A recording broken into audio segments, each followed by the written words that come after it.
Well, good afternoon and welcome. My name is Lee Iben, and I'm the host of Business Basics here at Action Coach Campus. And every week I have the great opportunity to visit with local business owners. Today is my special guest, the notorious Karen Kubby. There we go. And one of the owners of Beadology, Iowa, that was for so many years, downtown Iowa City, with just a recent move. So Karen, welcome, first of all, to the program. I appreciate it. Yeah, thanks. Love to talk to you. Oh, great. All right. So it's magical, if I can say that. Yes, you can say that. Thank you, Karen. I love it.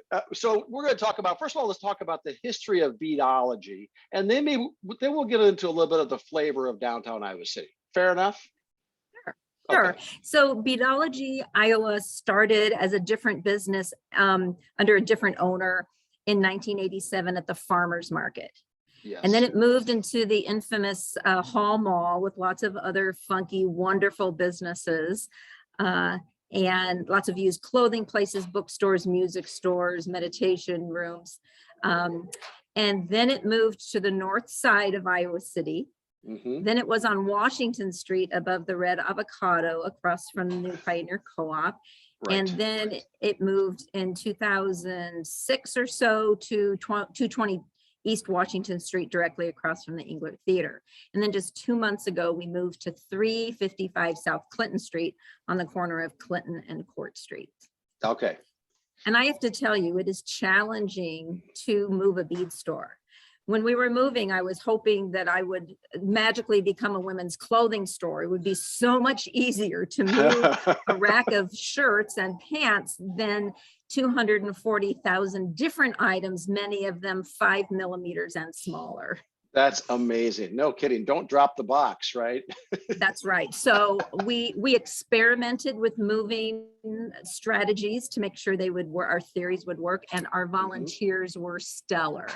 Volunteers helped us pack, move, and unpack into the new space. Fantastic. That's great. Yeah. And that's so much of the culture of what I believe Beadology is all about. Can you talk about that just a little bit for us? Well, we talk about ourselves as being a community bead store. And when we have these needs from the community and we put out a call and people respond, we really feel that we have been successful at being a community bead store. We're also the only full service bead store in the state of Iowa. You have to go to Chicago, Minneapolis, maybe Omaha, Denver, Kansas City to find a place like ours, where we have a really broad array of beading supplies and tools. We have a finished line of jewelry that we have designed and made ourselves.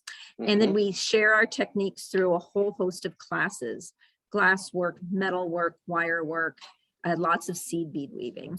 And then we host private parties for retirements and birthdays, and do lots of custom work. So if someone wants something designed. So we have a lot of different facets to our bead store. And sometimes when people come in just on a whim and they think, oh, it's a bead store, there's nothing in there for me, they walk away feeling differently. So I think the other thing I didn't talk about is repairs. And that's something that a lot of people have pearl strands that are stretched out that need to be restrung and reknotted, or broken clasp that we can help with. They lost an ear wire here, they lost an earring here. Sometimes we can replicate. So we have a little bit of everything for lots of different kinds of people. So tell me why, way back when, beads, okay? Honestly, so when I think of different business models, and we all go through this and think, I want to be an entrepreneur and I want to go into this business, and we all follow our passions, right? And, but beads is probably not at the top of the list for most people to think about, right? Well, beads actually have been around for so long as a form of payment, as a form of value and wealth. Nomadic people wore their beads and their wealth on them and carried it with them. It's been a form of trade for land, for spices, for fabric, for people. Throughout the eons. And so beads are really fundamental to human culture. So I kind of joked when my sister and I bought the store about 15 years ago, and the local banker kind of laughed at me like, now you're a true capitalist, Karen. And I was like, well, when the dollar tanks, I'll be the money lender, so you'll come work for me at that point. I love it. So beads are a way of connecting with culture, with family. A lot of times, there's a favorite necklace that everyone covets or wants a piece of, or would always wanted to wear mom's pearls or her trade beads or her agates that are from Bohemia. So it's not as unusual as you might think. When I was all of my sisters, I have two other sisters, and we're all artistic in our own ways, and we always were busy with our hands at home. And my grandmother was a professional seamstress as an independent woman in Des Moines, Iowa. And she added beads to wedding dresses, purses, shoes, scarves. And I would go visit her. And my sisters were fascinated with the fabric, and we all learned to sew with her. But I loved the beads. And so I started beading, and in 6th grade, I made these bracelets that had a little ring attached with elastic at Helen Lemme Elementary, and I would sell people a bracelet with one free restringing. So I think being at Beadology, Iowa makes so much sense for me. Absolutely. And the beads that you have are very diverse. I mean, we're not talking about just plastic beads by any means. We're talking upscale beads, Karen. We have everything. We actually do have a few plastic beads.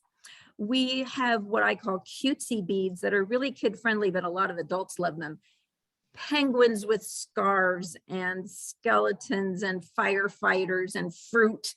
And then we're going to have grade AAA freshwater pearls as well. So we're going to have a whole gamut of sapphires and rubies, as well as semi-precious stones, a huge collection of seed beads, because my sister and I have seed bead weaving as our specialty. I should have worn some seed beads today. We also are lamp workers. So it's like we made these glass pieces here, and we do teach glass classes. So if you like fire, it's really fun to combine fire and art in a safe way.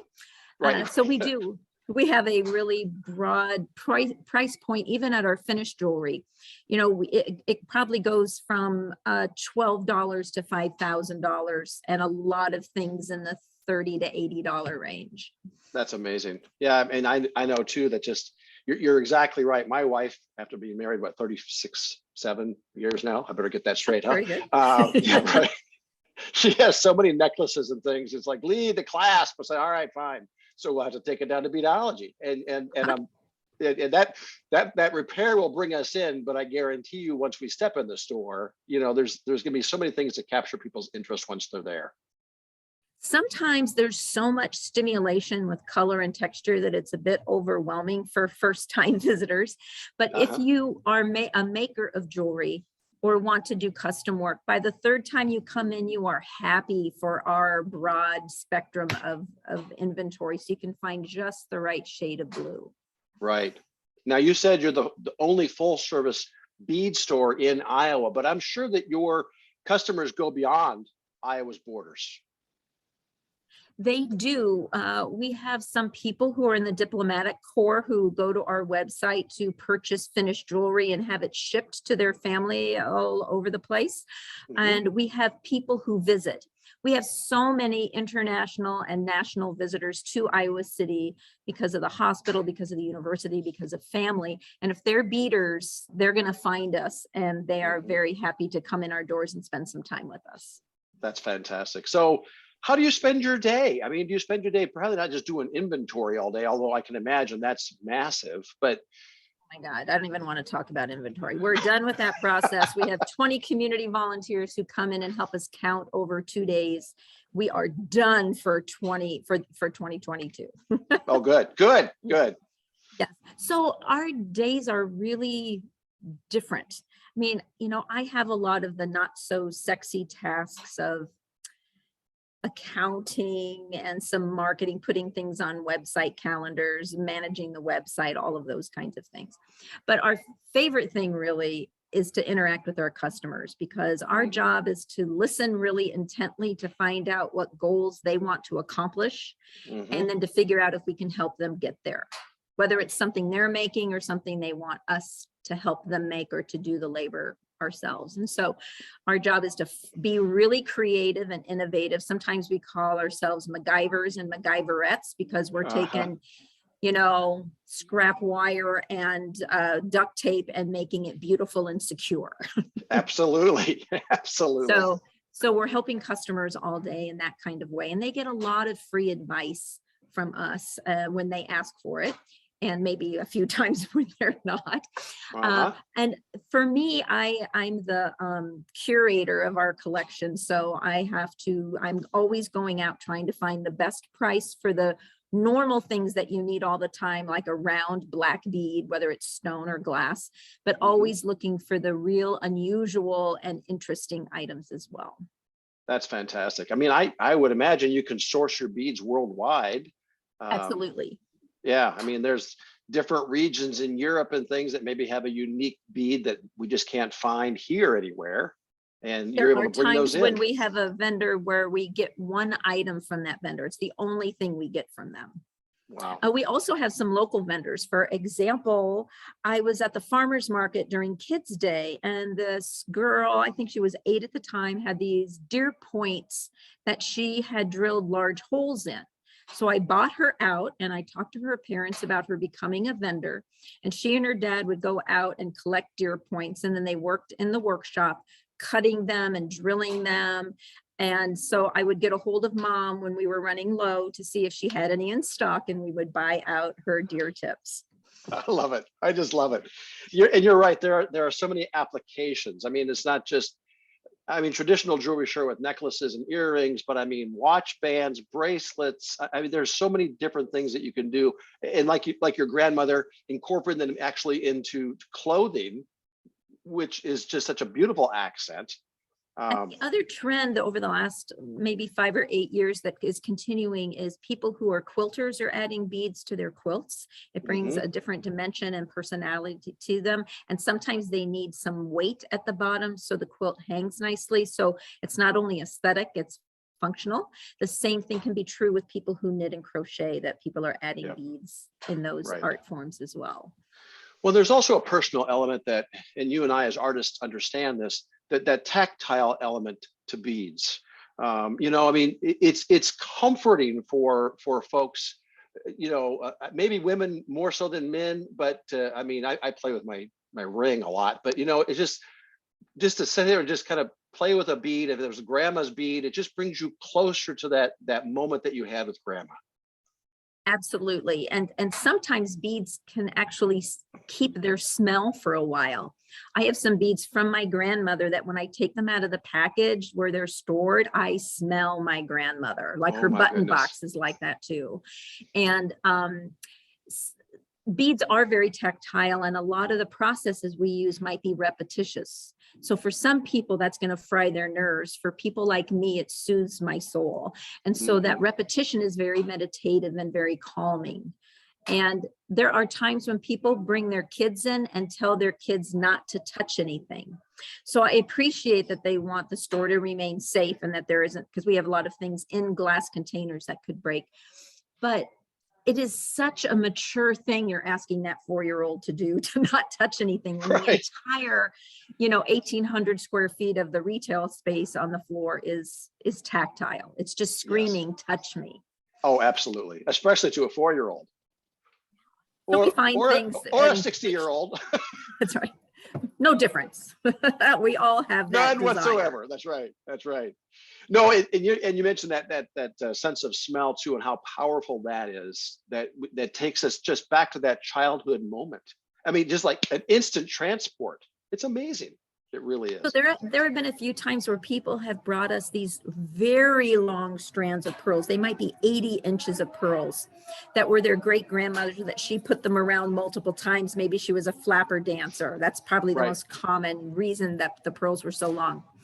And there are many women in the family who remember this and want some of those pearls. And so we will take those 80 inches of pearls and make a couple short necklaces, a couple bracelets, some earrings, and then those pearls can be distributed and ththose memories can be distributed throughout the family.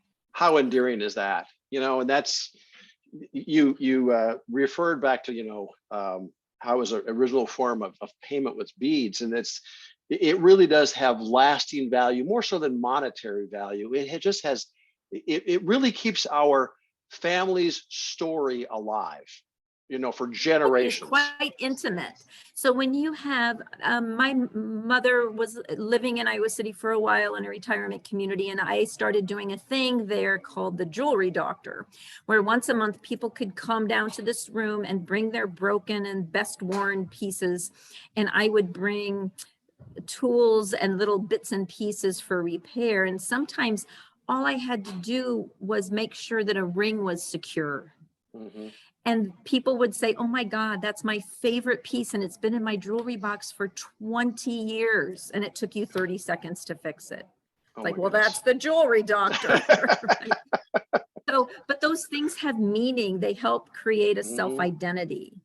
And Mhm. the other kind of intimate thing that we offer is cremation beads. So if someone Oh, has, or a human or non-human animal passes away and they are cremated, you can bring the cremains in, and I make glass beads with the cremains embedded inside. oh my And it's a goodness. way of having a permanent remembrance that either could just be on a piece of leather or a piece of string that you can get into them and look at them and touch them when you want to, or Oh you my can goodness. make them into jewelry.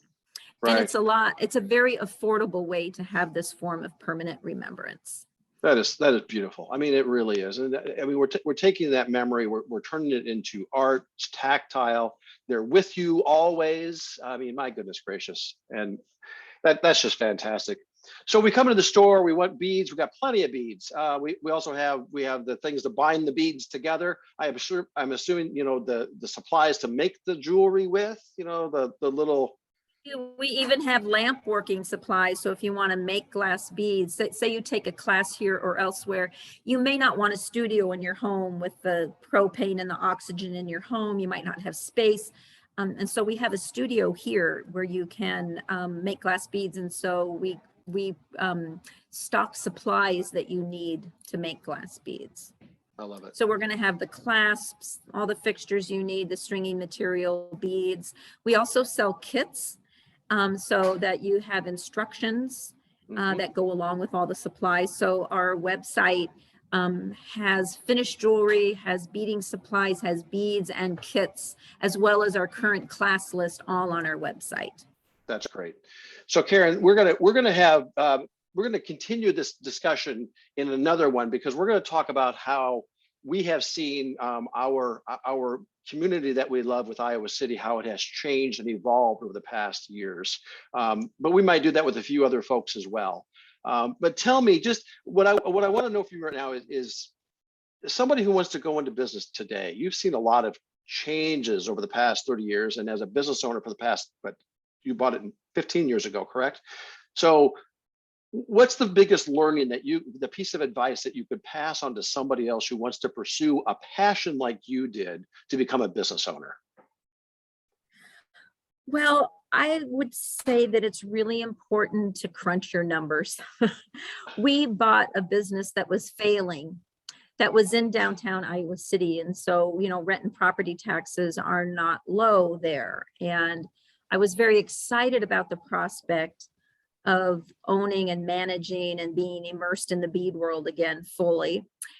But I crunched my numbers for a long time to make sure that I thought my assumptions were reasonable, Hmm. that they could be backed up by other people's experience. And I ran my numbers for 3 years to see if I could turn a failing business into a business that was at least breaking even, and how long would that take me. Now, we bought the business in 2008, which was maybe one of the worst times to get into retail during that recession, although maybe we got it for a good price because of that. I don't know. So, but we turned it around in 18 months. That's And fantastic. it really came from having a solid business plan, and we worked the plan. Hmm. And we, because I do my own accounting, I know where my money's going out, and I know how it's coming in. And that helped me manage both income and expenses in a way that would allow us to turn the business into a profitable enterprise and still not lose the flavor of why I want to be here. So, especially for artistic based businesses, not every artist has the mindset to be an administrator. And I think for Right. an arts oriented business, you have to use both sides of your brain and constantly jump back and forth. And I happen to be one of those people who likes that gymnastics. Yeah, that's fantastic. And you know what? And again, without going into too much detail, but you just moved, and that was a, you know, a decision that you had to make. It's a hard decision to make, but because of the circumstances, it was necessary to move to a different location. And so we have to be agile enough in our mindsets to say, if the business is going to continue, we may have to make some changes along the way. But Absolutely. I think COVID was a great example of that. Not every retailer or restaurant or bar survived COVID. And we did, one, because we're a community-based organization, so people supported us. We survived because we were willing to make shifts and pivot how we approached our business. And we're stubborn and innovative, and those two things together allowed us to survive. And then as we were really solidly surviving COVID, which we're still in the process of, we got slapped with a move that was not our decision to make. I mean, technically it was our decision because I didn't want to pay 3 times the rent we were paying. It would just not be possible for us to do that and remain in that location. So we, you know, I spent 5 months looking at, you know, 40 properties and not wanting to be in a mall. That's just not our personality. And finding the right spot, and then designing a build out, managing that, and then the physical move and unpacking. Absolutely. So I'm ready for some boring routine.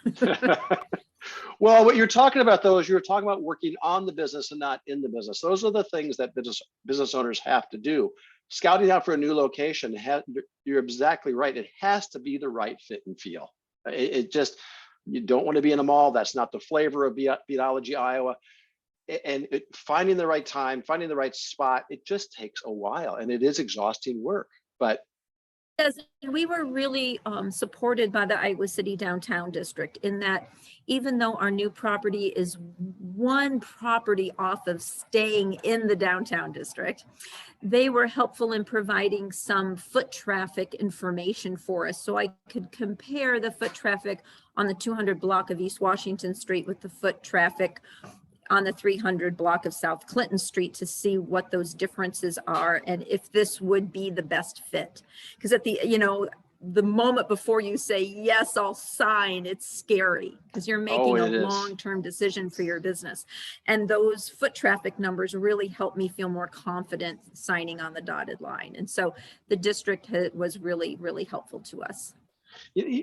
Now, you're not talking about anything beads here related. You're talking about the science of being a business owner. You're talking about foot traffic count. You're talking about understanding your financials. You're talking about your margins to keep the margins where you can to stay in business. And I love it. I just love this, Karen. This is great. All right, we're out of time. Except that if you want to talk about beads, I know we just get so enthusiastic about what we have, and we're willing to experiment with our inventory. We actually do. We're a very small business, although this is more nerdy business stuff. We do marketing surveys here. When we have changed our marketing, we ask people about where they saw us, but we also ask them for their ideas, like, what do you need from your local bead store? And we will listen to those things and shift and add things to our inventory based on that kind of feedback. Based on questions we ask on Facebook and Instagram, we get information from people as well. So we're always wanting to expand our inventory and get super excited about our new stuff and how beautiful it is and how blingy it is or how earthy it is. And we just gush over our beads. Yeah, well, and I have to say, I want to sing my staff's praises, not only helping through COVID and helping through the move, but really providing stellar customer service. That MacGyverette and MacGyver attitude, being enthusiastic about our new inventory and showing it off to people and really just being there for our customers. So I am so privileged to work with the people that I work with every day. That's wonderful to hear. And that's essential. Customer service is essential because other places it's just gone completely out the door. So, well, it's a testament. Retail has kind of. No, go ahead. The retail has kind of moved into this experiential piece of it. And you can buy beads online, although you don't know the quality of stone you're getting. You don't know the exact shade of black. And when you come here, you get to have that experience. I will have hand pick the 5 strands of sodalite that I have, my vendor had 100 strands. I could afford 5. So I looked through all 100 strands to get what I thought were the best 5. Then you can come in here and get the one that you want, that you think is the best of the 5 that I handpicked.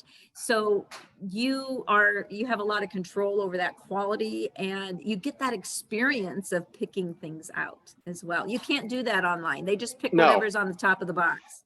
Right. No, you're exactly right. And for that shopping experience, and that's the key word, that experience, no better place than coming into the store and actually touching the beads and saying, this is the one that I say, because you pick up. Go ahead, please. We require masks in the store, and we will until COVID is actually like the flu. We're not there yet. And so for those who don't want to or can't wear a mask, we do offer phone shopping, email shopping with pictures, and video shopping, which also gives you some of that flavor. So we're trying to keep that experience in multiple media so that everyone has the opportunity to come into Beadology Iowa, whether it's in person or digitally.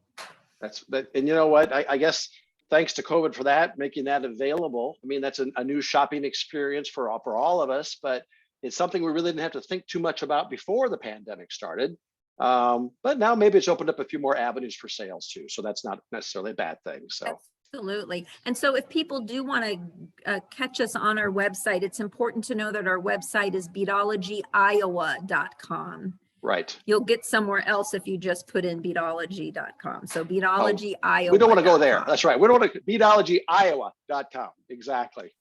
Well, Karen, thank you so much. I really appreciate it. Don't go away. We'll wrap this up. My special guest today, of course, Karen Kubby with Beadology Iowa, or beadologyoiowa.com. And if you're downtown Iowa City, well, we're 1 block off of downtown now, right, Karen? But just please stop in the store, visit, and touch the beads. There you go. Can we say that? Touch the beads. So, all right. Thank you, Karen. Touch the beads. Thanks. Thank you.